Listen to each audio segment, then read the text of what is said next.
then at least some type of inquiry should move forward.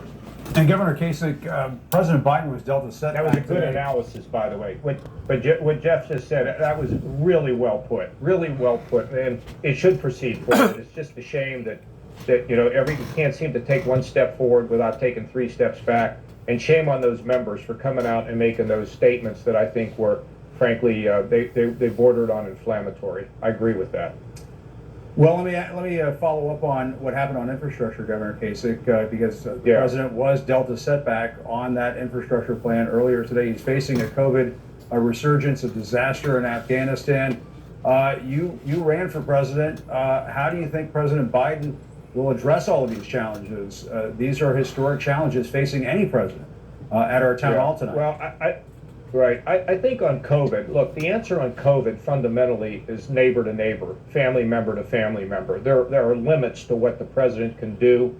If you take a look across the board, young people think that they probably won't get very sick. It's got to be family members. When you look at the minority community, there's a lot of fear about the way that African Americans particularly have been treated in the past. That has to be churches, that has to be family members, it has to be neighbors. And when it comes to those that live in the rural communities, they live there for a reason. They don't want to listen to anybody else. They want to be independent. And that again is going to go through organizations like the Farm Bureau, neighbor to neighbor, again, to solve that. So let's not put that all on the president. On infrastructure, I hope we're going to get a deal. Speaking of the Brent Spence Bridge, the reason why we haven't had it fixed is because the legislators in Kentucky played politics and they didn't want to vote for you use the bridge, you pay for it. And did you hear that? I don't know exactly what the Ben Spence Bridge is. I'm sure you could probably look it up and find out exactly the location of the Brent Spence Bridge. I don't know if it's in western Kentucky or eastern Kentucky or middle Kentucky.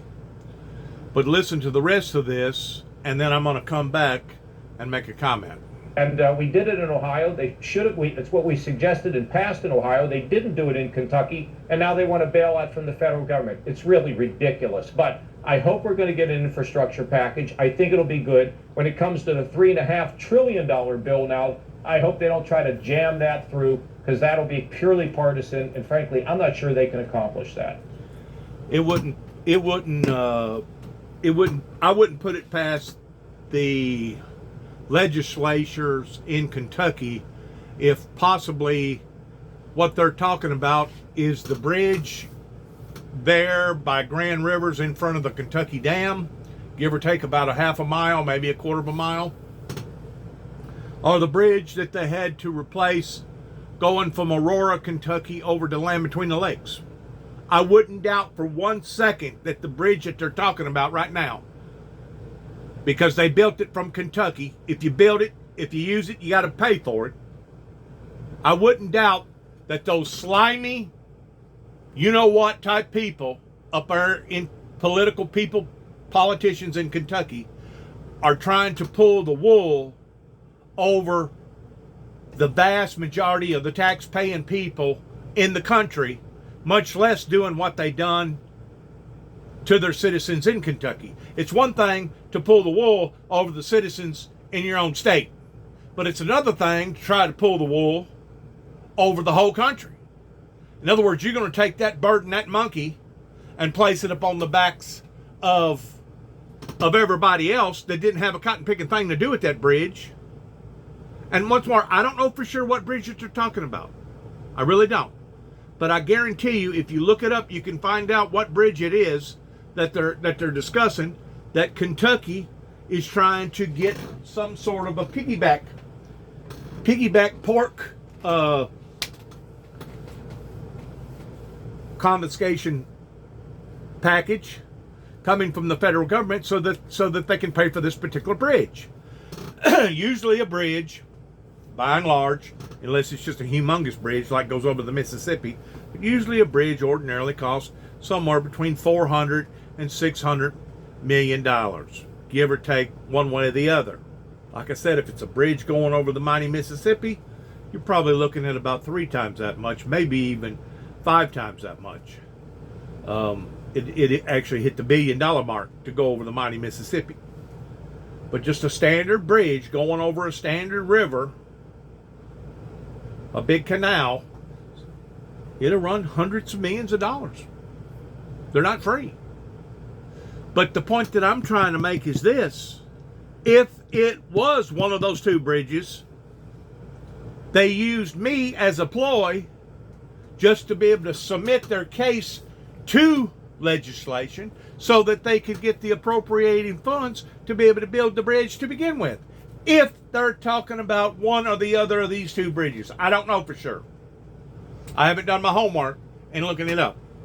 But I know this, I would not put it past, after living in Louisville, Kentucky, after helping build the Corvette factory, after working in Hopkinsville, Kentucky, as well as Paducah, Kentucky, and being in and out of Kentucky as many times as I've been in and out of Kentucky all my life, I wouldn't put it past their state legislators towards presenting something in the magnitude of what I have told others about how that the people in Kentucky was using me as some sort of a pawn so that they could get appropriated funds to build the bridge. See, a lot of times that's what the state would do. They'll go ahead and fulfill a commitment. They'll go ahead and fulfill an obligation. And then after they have fulfilled that obligation, then they'll come around through the back door and try to get appropriated funds from the federal government. And if they know the right people, 9 times out of 10, they usually get it. It doesn't matter if it's building a bridge. It doesn't matter if it's building a casino. It doesn't matter if it's building a coliseum that they can put a big ball team in. A lot of these politicians go through the back door, just like over in, I'm going to use this for a quick example, over in Phoenix, Arizona. They've already voted 3 different times. They did not want a big coliseum in that town. Don't know why they didn't want it. Don't matter to me why they didn't want it. I'm just telling you now, it come up 3 different times and they voted it out. Well, some politician working through the back channels come through the back door and got it passed anyway. And whenever it got passed, then you're talking about a commitment. Whenever you're talking about a commitment, usually, I don't know that the people in Arizona done this, but usually, once they realize that they have bitten off more than they can chew, then they throw it off on Big Brother, such as the federal government. Hey, we're going to need help here. Please help us, please help us. You know, help us, help us, help us. And the thing about it is, their citizens didn't want that Coliseum in Phoenix, Arizona to begin with. It's actually out towards Glendale, I believe is where it is. It's still in the Phoenix, Arizona metro area off from Highway 10 there, but it's a big Coliseum, and they have some really big games there. It's a brand new building.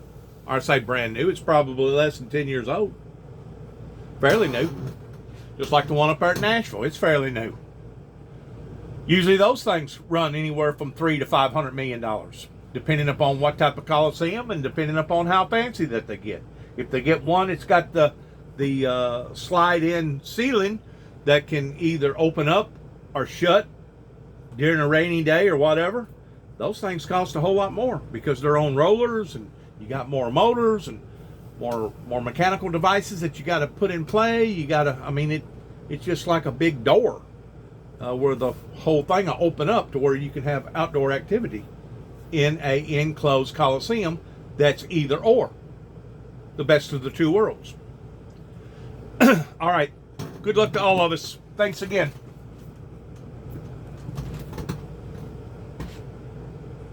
Well, Lauren, I think Governor Kasich raises a good point. There's a lot of fear about the way that African Americans particularly have been treated in the past. That has to be churches, that has to be family members, it has to be neighbors.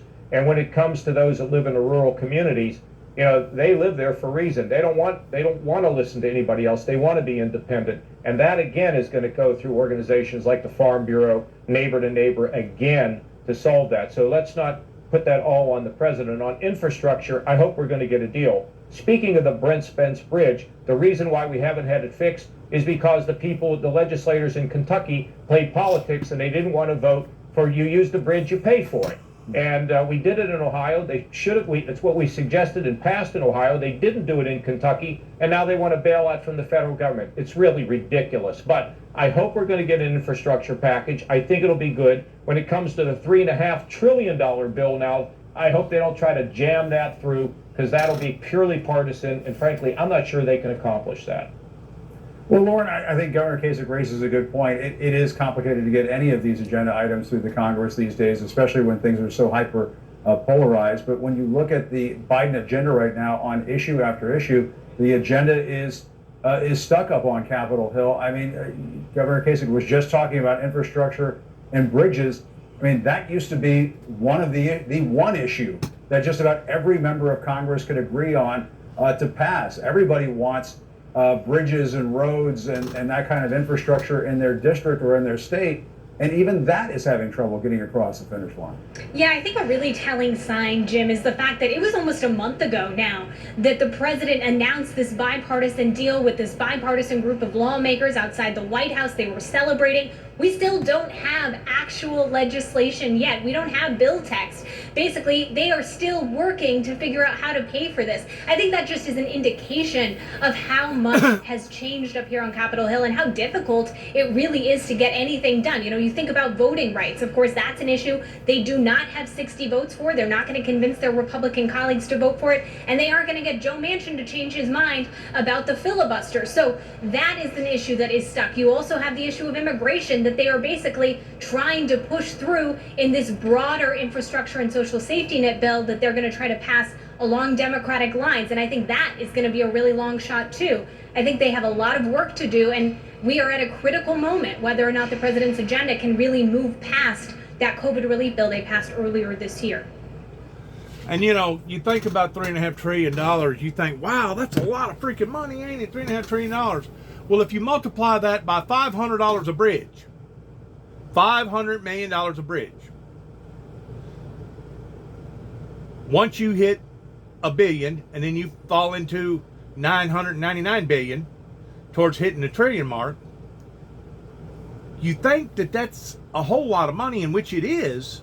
But whenever you get to looking at it from a bridge perspective, say $500 per bridge, that's not giving you but like a couple thousand bridges at the very most in regards to the $3.5 trillion. So what I'm trying to say is this, in regards to this package, even though it sounds like a big package, in which it is, you still have to be conservative in how you spend that money, because that money will not be appropriated for long, spending $500,000 per bridge. When you're spending that kind of money, and labor keeps going up, materials keeps going up, concretes keep going up, everything keeps going up. You know, before long, a $500,000 bridge ain't gonna get it. It's gonna be more like a three-quarters of $1 billion bridge. You know, whenever you get to looking at that, those factors, $3.5 trillion can only be stretched so far whenever you're whittling 5, 6, 7, 8, maybe $1 billion out of it each lick. It won't last for long, and it for darn sure won't last forever. So this is the problem that they're running into pertaining to this infrastructure bill that they're trying to pass. And like I said, these politicians that play both sides of the aisle, they want to satisfy their own personal, local people that live in their state and live in their counties. They'll promise them all kinds of promises pertaining to road structure. Oh yeah, we'll be down your road next fall, and you'll be sure you won't have to go back over that pothole again. We'll have it fixed. But then whenever it comes time for your road to be fixed, they pass it off and they do something else with the money, or they fix somebody else's pothole. on somebody else's road. So whenever you get to juggling these balls around, it's a balancing act between these politicians. The way that they manipulate the federal government should be against the law. Just like the individual just got to telling you a while ago, and I forgot his name on the bottom left there. If you build it, if you use it, you got to pay for it. That's the bottom line, because who's getting the benefit out of that particular structure? It's just like the bridge that they built, and I'm gonna end this in saying this statement here, right in front of the Hoover Dam, give or take about a half a mile in front of the Hoover Dam, maybe a mile. They built a bridge to accommodate the people that wanted to gamble in Las Vegas that lived in either Tucson, Arizona, Flagstaff, Arizona, or in Phoenix, Arizona. So what they done, Phoenix, the state of Arizona, paid for half of the bridge going over to Las Vegas, and Nevada paid for the other half. I think the project, give or take, was right around $800 million bridge. And the reason why that it cost so much is because of the columns that they had to build that went all the way, give or take, probably, I'm going to estimate probably 1,000 foot, maybe even more than 1,000 foot. They had to build concrete columns. Ain't no telling how much concrete that the concrete trucks had to pour into those columns like that just to be able to make a bridge that went from the peak of one mountaintop to the peak of another mountaintop. But this is the point that I'm trying to make.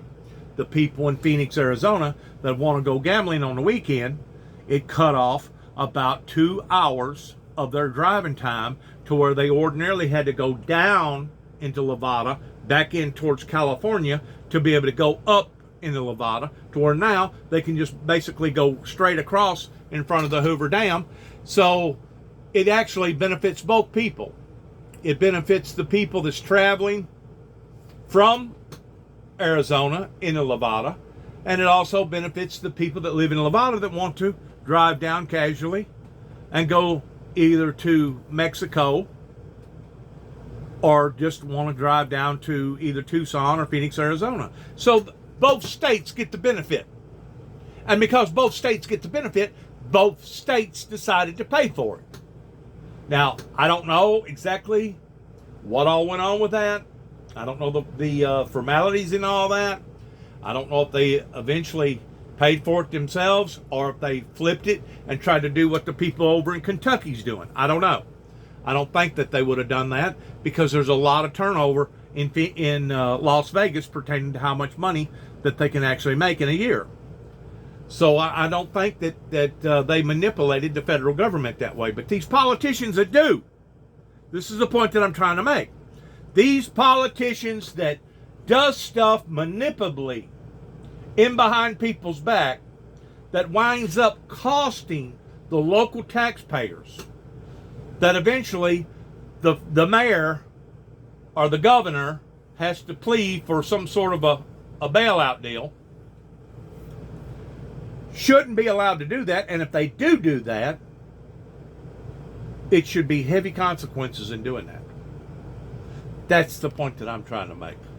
There's a law in the state of Georgia that at the end of the year, they have to balance their budget. I remember I think it was 2007, they was furloughing, ain't no telling how many of their state and federal employees, making them work X amount of hours basically for free. And they tallied all this stuff up, and along about October, last part of September, first part of October, is whenever they really put the screws down on a lot of them towards saying, you know what, this is what we're going to have to do. The money that you thought was coming is not going to come because the reason why, it's going to cause the state to fall into red. It is the law in the state of Georgia that at the end of the year, they cannot be upside down like the state of California, the state of Illinois. I could go on and on with various states that has racked up a deficit, not a surplus, but a deficit, and then turns around and begs it off on Big Brother to bail them out. It happens again and again and again. And these states should not be allowed. The state of California should not be $300 billion, I think it's billion, dollars in debt, and the state of Illinois is right underneath them. They ain't too far.